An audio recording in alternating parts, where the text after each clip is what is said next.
What's up mga kaditayan? Magandang hapon sa inyong lahat. At as you can see, nakabukas yung ating panggilid ngayon. Dahil tayo ay didiin. After ng mga ilang linggo nating pagsiset ng mga bagong pyesa sa ibang motor, ay ngayon naman. So gusto kong dumiin dito sa akin. So tinanggal ko na rin yung crankcase niyan, cover. Pininturahan ko na kanina, hindi ako nakapag-video kasi busy. At saka maingay, may music. So ngayon medyo tumahimik na kasi hapon na. Pinintahan ko na, itatap coat ko na lang, tapos mamaya ko na lang ipapakita. So ay kakabit pala nating lining ay yung JBT ko kasi makapal pa yung JBT ko. Ito muna ikakabit muna natin. Pasamantala. Ayun, kapal pa niya, no? Kapag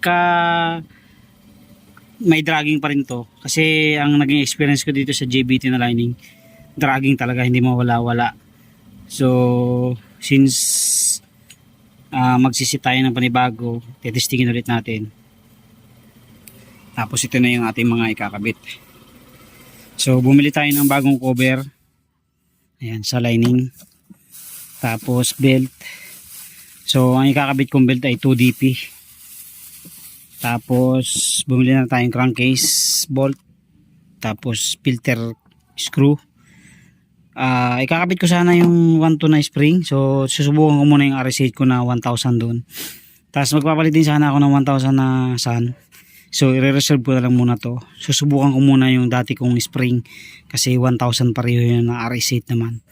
So nawala kasi yung RPM nung nakakabit sa atin. Dahil yung siguro yung lining nagkaroon na ng tama. Nahigit na yung butas. Ayan. And then ito, crankcase cover. Kabitin natin yan. Tapos RS8 na CBT. Yan yung matagal ko na naka-stock dyan. So ikakabit na rin natin. Tapos ito, pulley nut.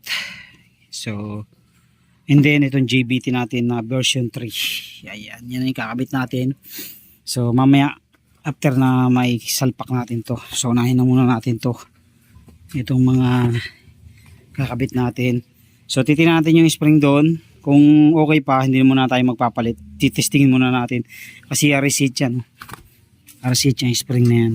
Ayan. Tapos yung spring natin center, RS8 din yan.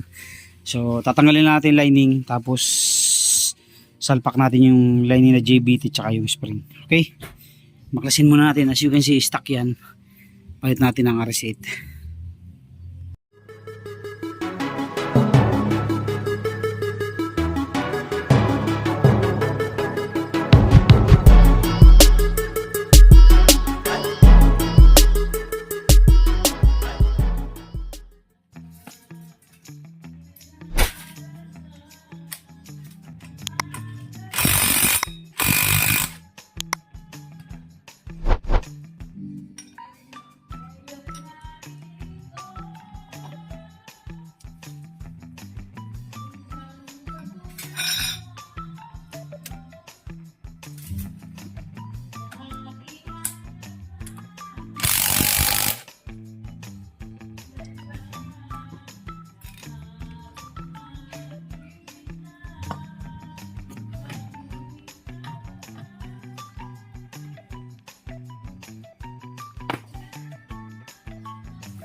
Baklasin natin yung clutch.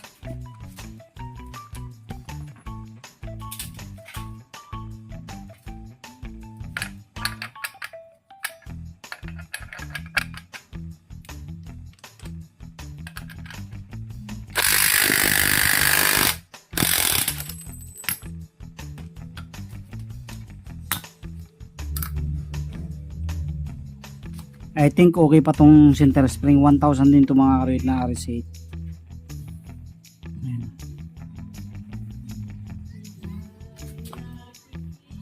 So sisit natin yung JBT dito.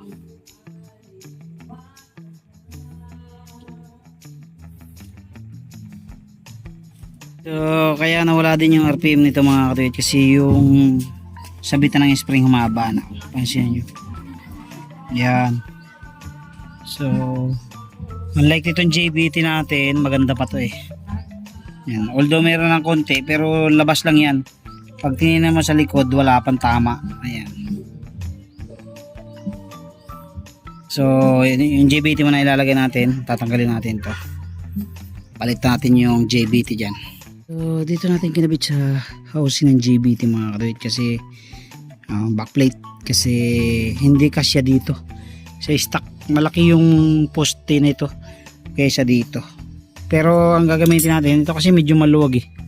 Gagamitin nating cover, ito, stock. Yan. Kasi medyo may alog yun eh. Itong backplate niya. Itong kanyang guard, clutch guard. Yan. So, mas matigas pa rin yung lining, yung spring ng JBT ng RS8 kaysa dito sa JBT, kaya ito gagamitin natin. Okay, so ito na yung kakabit natin mga karuit. RS8 na version.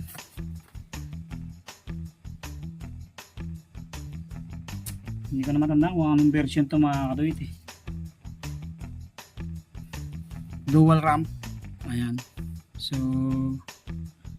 hindi ko na matanda ako ng version, pero dual ramp na to. Ayan. So, dual ramp na. Ito, matagal ko na naka-stock dito.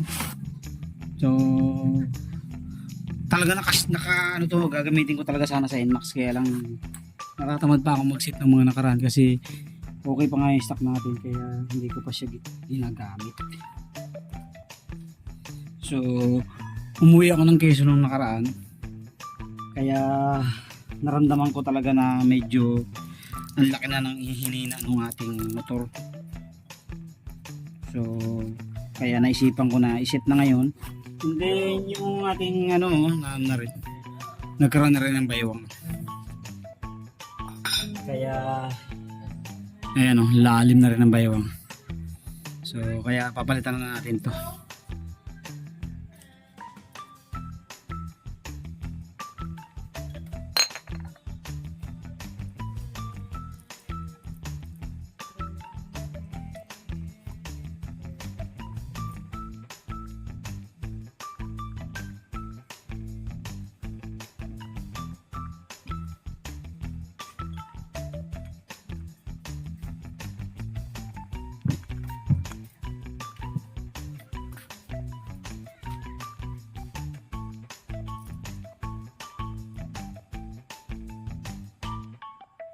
Gano'n yung ganyan din? 2 plus. So ilalagay natin bola ay 10-11. Hindi tayo mag-straight 11.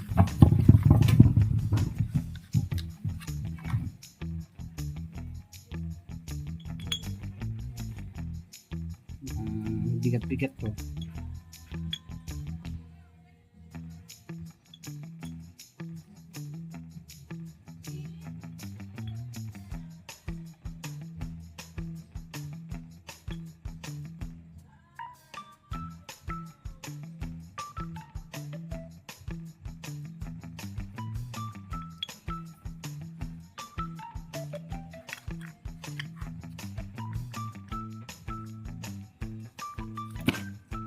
Okay, set natin 10-11 ang ating bola.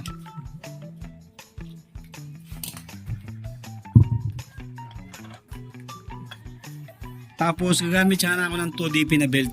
So pinag-compare ko siya versus sa stock ng Inmax Aerox ay mahaba ang 2DP. So hindi niya mare-reach yan talagang tamang speed pagka ganun. So unlike ito,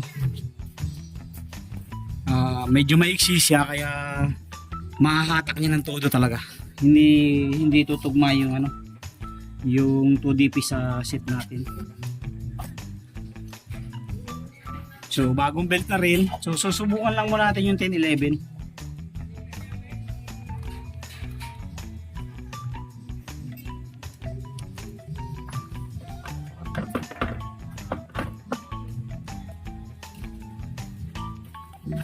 Tapos 1mm na washer.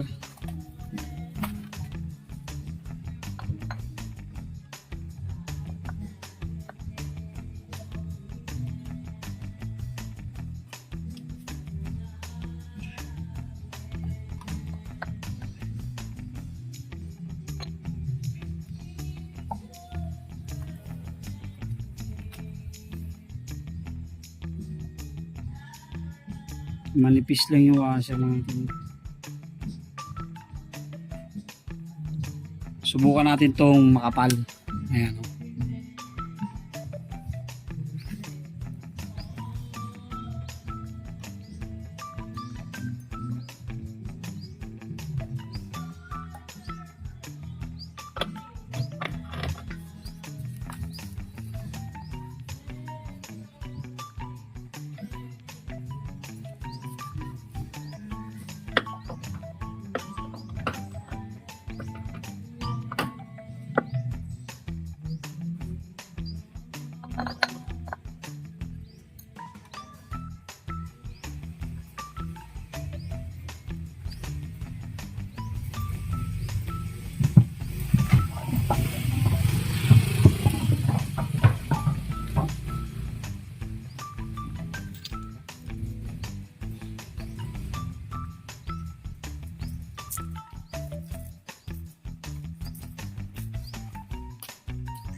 So tama-tama nagbili tayo ng 18 na socket.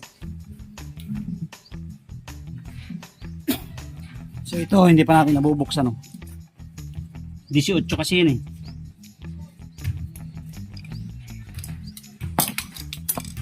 Ayan, 18.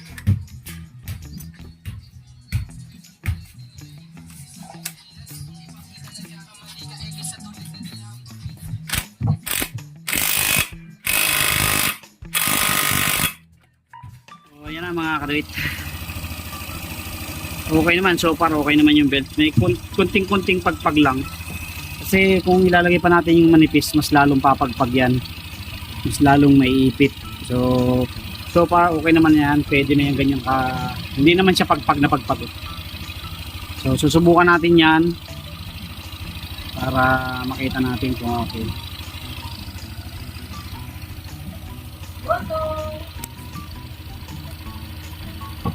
Subok.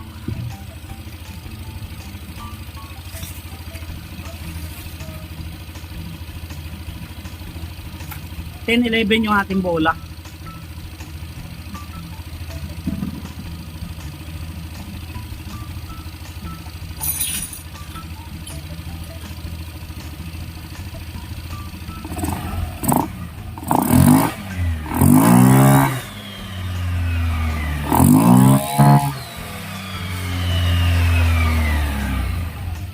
Ayos mga kabit, nadulo. Naibabaw. Kaya so far okay na yan. Kakabit na natin yung ano yan. Kakabit natin yung cover. So mga kabit, ito yung cover natin. Pinintro natin ng silver. Kaya lang, nung last na top coat ko na, bigla natapunan ng dumi. Ayun, nagkaroon ng 3 tama. Plastic na yung sayang. Ganda na sa ano. Kinis na oh. So kakabit natin to. Yan dito. Tapos ito. Yan. Ayan, kabit natin para makita natin kung talagang maganda. So yan na mga kapatid yung kakabit natin, no? Pogi ba? Kaya lang nagkaroon ng tama o kung kailang last na top coat ko na nagkaroon pa, sayang talaga. Pero okay na rin yan. Kailangan talaga ng mahabang proseso. Liliyain na lang natin sunod tapos pinturahan natin ng bago. Okay? Ayan na mga katid, kahit nagkaroon ng aberya yung ating pagpipintura, ayan o, nagkaroon ng dumi doon. So re-retouch na lang natin next week. Liliyain natin ng konti tapos retouch natin. Makukuha pa yan. Ayan o, okay na, ganda o. Kabit naman natin yung cover ng ating filter natin, kaya lang yung in-order kong screw 4 lang kasi meron na ako dati yan 2, 4, 5, kaya sabi ko okay na yung 4 para sakto. Yun nga lang, kapos siya, maiksi. So gagawin ko, order ulit ako 1, 2, 3, 4, 5, 5 ordering ko para makompleto yan. Sige, gandang tingnan, di ba? So, next naman, magkakabit tayo ng tambutso. So, okay na yan. Testing natin yan.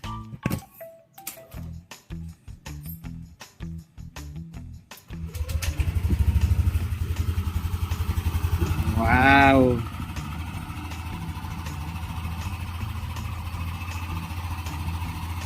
So, patayin natin kasi magkakabit tayong tambutso. Init. Okay na yan. So, tambutso na may kakabit natin.